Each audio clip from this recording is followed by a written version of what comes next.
Voting rights has become a hot topic in the 2020 election. Because of the pandemic, more states are moving towards mail-in ballots, and that has sparked lawsuits. One side of the issue says mail-in ballots are ripe for voter fraud, while the other side says they improve voting access for people of lower income. During a pandemic, the likes of which hasn't been seen in more than a century, mail-in ballots could be a linchpin of the 2020 elections. A handful of states plan to send absentee ballots to voters before the primaries, many of which were delayed because of the COVID-19 outbreak.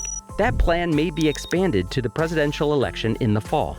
Before the pandemic, 34 states and Washington, D.C. allowed absentee voting by mail. In the other 16 states, voters had to provide an excuse for why they can't vote in person.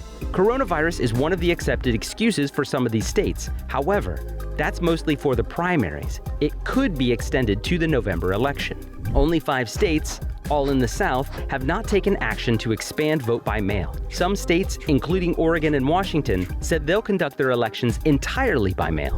In California, 2/3 of voters voted by mail before the pandemic.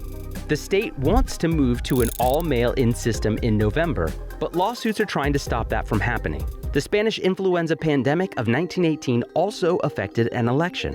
The second wave peaked in some regions during October and November of that year, around the time of the midterm elections, November 5th. Voting went on as some states advised people to wear masks to the polls and not congregate before or after, an early version of social distancing. The Spanish flu pandemic killed about 600,000 Americans, when voting by mail wasn't an option. Hey, thanks for watching. If you like this video, check out these other videos from USA Today to stay up to date with all the latest news.